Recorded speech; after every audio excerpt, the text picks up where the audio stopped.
A major blow alongside our friends in Israel against Iran's nuclear program that is going to make America safer, our friends in the region safer, and protect the world from the risk of an Iranian nuclear weapon for years. President Trump said that the nuclear stockpile was completely and totally obliterated. I did not receive an adequate answer to that question. We have to be careful what's classified, what I can talk about, and what they said. This is my assessment based upon everything I know. I think they're set back years. My personal view, based on what I heard, is Iran continues to be a threat. Thanks a lot for joining me. So some mixed reaction there from Senator. Subscribe to the channel. It really helps me out a lot. I'm going to get into this real quick. See what MSNBC has to say with the Iran issue. I'm pretty sure they're going to be just chopping at the bit to praise Trump. Obviously, I'm joking. Let's see what they say. Following their classified briefing yesterday on last weekend's U.S. military operation in Iran. In less than 2 hours, the White House will receive its own classified briefing on that mission, nearly a week after it happened.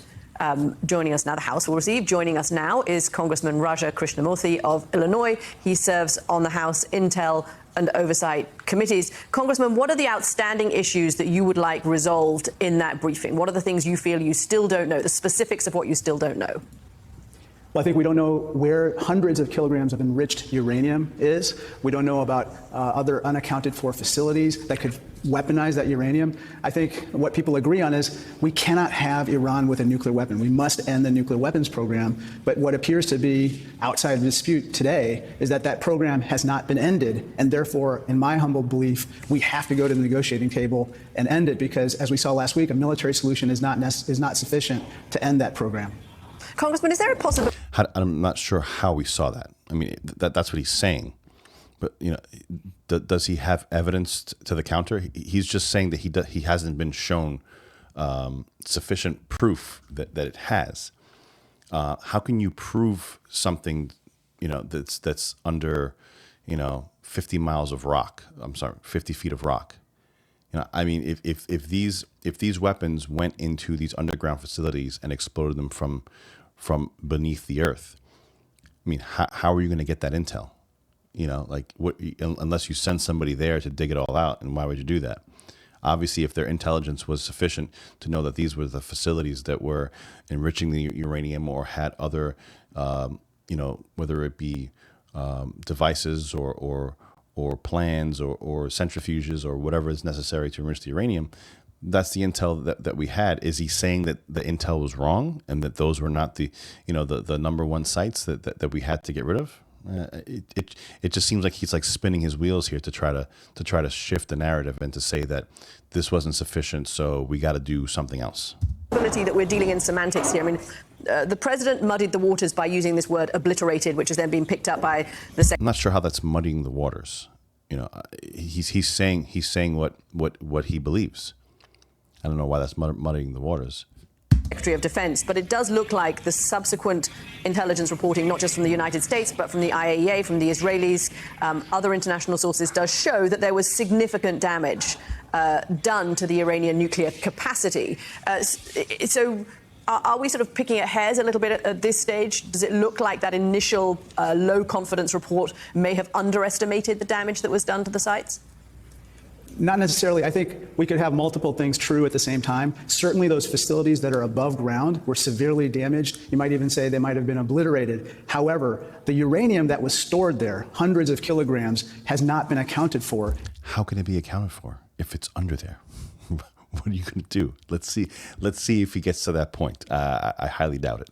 It's 60% enriched. To get to weapons grade, it needs to be enriched to 90%, but it's still a dangerous enrichment level. And then secondly, we don't know about the underground facilities. We don't know about unreported facilities or unaccounted for facilities as well that are scattered around the country. So he's just saying we don't know about facilities that we don't know about. And because we don't know about facilities we don't know about, we don't know if they're facilities.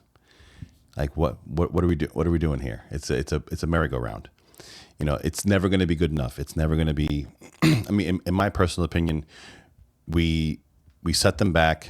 If Israel wants to keep doing what they're doing, and Iran wants to keep doing what it's doing, it's been going on for a long time, thousands of years. At this point, I'm glad to see that Trump is taking a step back. He's saying these guys are out of control at this point. I try to organize a ceasefire.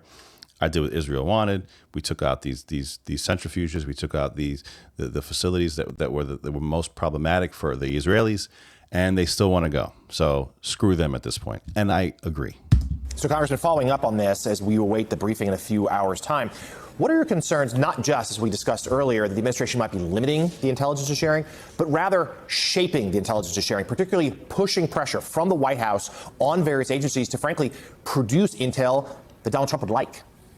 That's right. I think there are two concerns there. One, not sharing information with the legislative branch. And let's just be clear. Because I'm sure no other organization, no other presidency in history would have his intel community shape the narrative to try to fit what they want, right? Yeah, that would never happen. Obama, Clinton, Bush, no one would ever do something such a thing, right? Here, why this was required in the first place. Back in the early 1970s, there were secret wars, secret assassinations, domestic surveillance that led to statutes that require the executive branch to share intelligence information with Congress in order for us to do our oversight. When we aren't able to do our oversight, bad things happen, and that's why we're concerned here. Secondly, you're absolutely right. We're very concerned that people within the intelligence community might be pressured, might be influenced unduly so to shape intelligence reports to match whatever President Trump wants. Now, we've gone down this road before. Remember in 2003 through 2005? Yeah, I remember the intel agencies and intel personnel that stated that the Hunter Biden laptop was Russian disinformation. I remember that, right? Do we all remember that? The 50-plus intel people that signed a letter stating the Hunter Biden laptop was Russian disinformation. Yeah, that wasn't. That ended up being false, right? And that was them shaping the narrative. That's something that's always done. With regard to weapons of mass destruction in Iraq, unfortunately, at that point, the intelligence community was also pressured to deliver something consistent with what George W. Bush wanted. That led to a horrible misadventure in the Middle East, and I'm concerned that's exactly what's going to happen here again.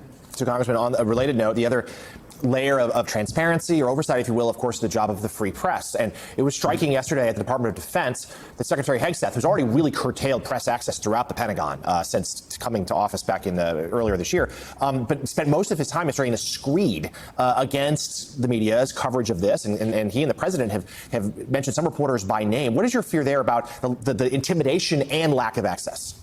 Again, I think that attack on Jennifer Griffin of Fox News was meant to basically be a brushback pitch. Don't scrutinize us. Don't criticize us. Don't do the things that the press is required to do in any free society to hold us in check.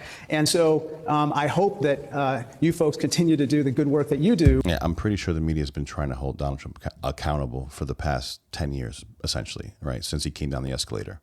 It's been non-stop. I mean, I don't think Fox is even any better at this point. With it, they're all propaganda machines. They're all propaganda apparatus that have people from the top down that are trying to push an agenda. Whether it's if you take a look at what Operation Mockingbird was, if you could do a deep dive on that for yourself, take a look at it. What is the agenda of whatever machine is in place, right? It comes from the top down.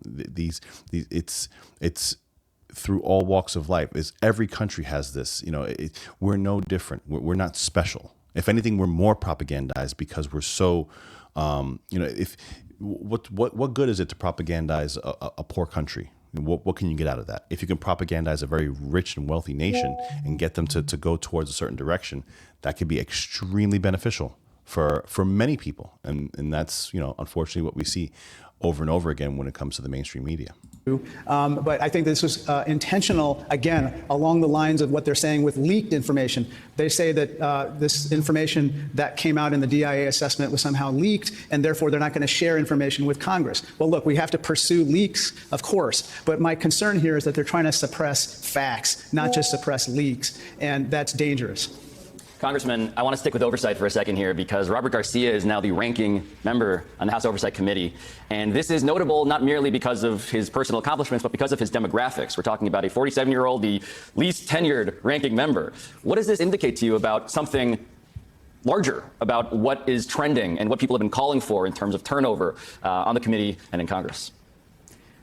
I think he's a great choice. I think he's going to do a wonderful job as our ranking member. Look, I think at this point, given the huge challenges that we have, before our country and certainly for our party in the minority, we need to have the best people on the field. We need to have the best people in these positions of influence, helping to lead the charge. Yeah, I mean, so ultimately, obviously, they're just these segments. They're really hard to watch, man. I'm sorry I bring you guys along for the ride, but I just think that we need to, as people that think differently, we need to expose ourselves to this, to see what the other side is watching, to try to break it down, digest it, unpack it, see what they're talking about. So in this instance, he's part of the intel, or whatever.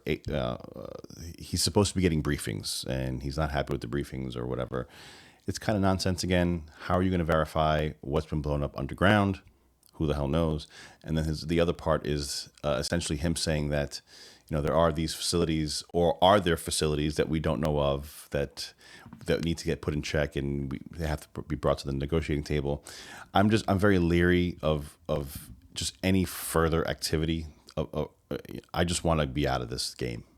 I think a lot of people are with me where let's forget about the regime change ideas. Let's we helped Israel out. We blew a couple of these facilities that they couldn't get to. If they want to keep bombing them, that's on them. Can we just stop funding people, keep all of our money here, try to help the people out that are here? We have people dying from fentanyl overdoses left and right. We have cities that are burning. We have crime out of control. At least we got the border under control. That's one thing. But there's a lot of people that we can help in this country. And I think that we have to stop looking outward and start looking inward, and try to help each other out. Lower our taxes, try to bolster the middle class. And yeah, just let's make America great again. Like that's the whole idea. Let's make America great again. Guys, thanks a lot for coming out. Please like, share, subscribe, and we will see you again on the next video. Thanks a lot.